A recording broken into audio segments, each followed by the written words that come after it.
Assalamualaikum and good day everyone. We are from Group C. We'll be presenting the impact of monetary policy tools on money market interest rate. Before we start, my name is Hazira Akila binti Baharudin. Hi, my name is Shukri. My name is Nur Zulaika Husna binti Mohamad Sadiq. Hi, my name is Ain Zalika binti Rasnawi. First, let me start with the introduction. Monetary policy is a method used by the central bank to control the financial system, especially through changes in interest rate. One important area affected by the monetary policy is the money market. The money market refers to a short-term market where banks and financial institutions borrow and lend funds. This is mainly done to meet their short-term liquidity needs. Money market interest rates show how easy or difficult it is for banks to obtain short-term funding.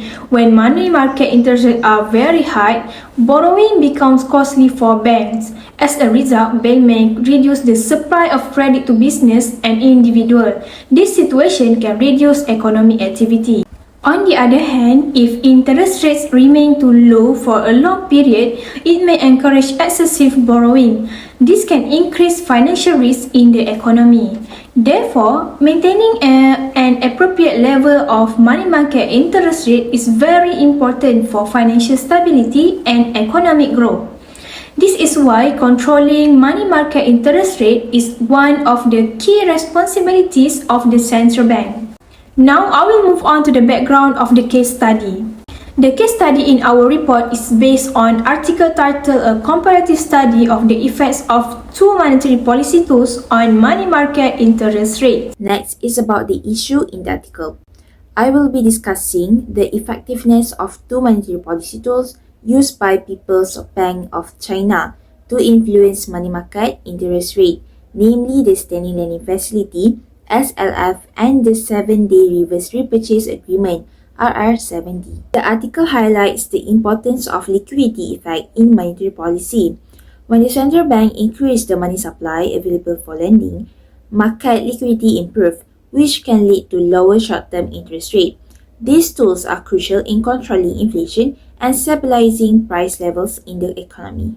Next is about the Standing Lending Facility, or we call as SLF. SLF is a short-term lending facility that allows the central bank to provide liquidity to banks facing urgent funding needs. It combines both quantity and price mechanism, making it flexible in addressing temporary liquidity shortage. According to the article, SLF is particularly useful when normal funding sources become unavailable. In China, the SLF was adopted in 2003 and played a significant role during periods of financial stress, especially during liquidity shortage in the banking system. One key feature of SLF is its ability to influence interest rate by injecting or withdrawing liquidity. It also helps the central bank set an upper bound for lending rates and guide market expectations. However, studies show that SLF is more effective in the short term. Its impact weakens over time and its effectiveness depends heavily on liquidity conditions. This means SLF works best as a supplementary tool rather than a long-term policy instrument. Furthermore, the 7-day reverse repurchase agreement, or RR7D, are one of the tools operate through open market operations, where the central bank injects or absorbs liquidity for a period of 7 days. Unlike SLF, RR7D involves broader market participants and is more market-oriented. According to the author of the article, RR7D is highly effective in controlling short-term money market interest rate. Its flexibility allows the central bank to adjust fund supply quickly and align interest rate closely with policy targets. Referring to the graph, both SLF and RR7D increased before 2020, which led to higher short-term funding costs. After 2020, their usage declined due to economic slowdown and increased demand for liquidity. Between 2017 and 2019, the PBC relied more heavily on SLF to address liquidity pressures, while RR70 show more fluctuation reflecting its routine and normalized use. Therefore, SLF is mainly used during periods of financial stress as a supportive liquidity tool, whereas RR70 serves as a stable and routine policy instrument. Overall, the analysis shows that RR70 is more effective and consistent in controlling short-term market interest rate, while SLF effectiveness depends strongly on liquidity condition. I will briefly explain the interest rate corridor theory. This theory explains how the central bank used the 7-day reverse repo rate RR7D and the standing lending facility SLF to control interest rates. The RR7D is the main policy tool used to manage short-term liquidity and keep market interest rate close to the policy target. The SLF sets the upper limit of the interest rate corridor and prevent interest rate from rising too sharply during liquidity shortage. When these two tools work together, monetary policy becomes more stable and effective. This coordination reduces uncertainty in the money market and improves policy transmission. In this system, money supply is not directly controlled but adjusts according to market demand. The central bank acts or withdraws liquidity only when necessary to stabilize interest rate, ensuring financial stability without excessive money creation. That is how the interest rate corridor theory helps manage interest rates and liquidity effectively. Now I will explain the liquidity preference theory and the role of the SLF.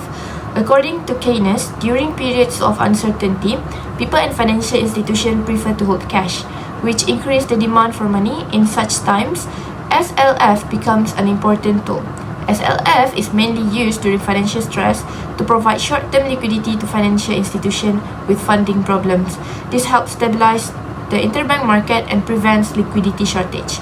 The increase in liquidity is temporary. Once market confidence returns, the central bank withdraws the extra liquidity. As a result, money supply rises during financial stress and falls during recovery, helping to maintain financial stability without causing long-term inflation. Next, I will explain the new Keynesian theory and its role in modern monetary policy. According to this theory, monetary policy affects the economy mainly through interest rate, not by directly controlling money supply. Central banks use price-based tools such as RR7D and SLF to guard market interest rates and shape expectations. Changes in policy rates influence borrowing, lending, and investment decisions by households and businesses. As a result, the money supply becomes endogenous, adjusting based on credit demand and economic conditions. This approach improves policy accuracy, prevents excessive liquidity creation, and helps stabilize both inflation and economic output. Finally, I will explain the idea of state contingent monetary policy and dynamic liquidity management. State contingent monetary policy means that the central bank adjusts its policy tool based on current economic conditions. The economic moves through different phases such as growth and recession. If the central bank uses a rigid or fixed policy, it may lead to inefficient allocation of money. By adjusting the combination and strain of RR70 and SLF operations, the central bank can respond more effectively to different economic situations. This flexibility allows monetary policy to remain relevant and effective at all times. During a recession, the central bank may adopt an accommodative policy by increasing liquidity to support economic activity. This encourages borrowing, spending, and investment. On the other hand, when the economy is overheating due to high inflation, the central bank may tighten liquidity to reduce inflationary pressure. Although money supply may fluctuate in the short term, this approach helps to keep it stable in the long run. Overall, stable contingent monetary policy allows the central bank to respond quickly to changing economic conditions, avoid policy rigidity, and support sustainable economic growth. For the conclusion, I will briefly explain the main finding of this study. This project was done to study how monetary policy tools affect interest rate in the money market. The focus is on two main instruments, which are the Standing Lending Facility or SLF and the 7-day reverse repurchase agreement known as RR70. Based on the case study, both instruments are important in influencing the DR007 rate, which is a key short-term interest rate in the Chinese money market. The findings show that RR70 is more effective in the short term. It works quickly and helps the central bank control liquidity and respond fast to the changes in the market. Meanwhile, SLF is more suitable for the medium and long term because it helps to stabilize interest rate and reduce large fluctuation. This shows that the central bank should not rely on only one policy tool. Instead, using both instruments together is more effective, especially during uncertain economic conditions. The study also showed that a price-based monetary policy which focuses on interest rate is more flexible and effective compared to traditional method.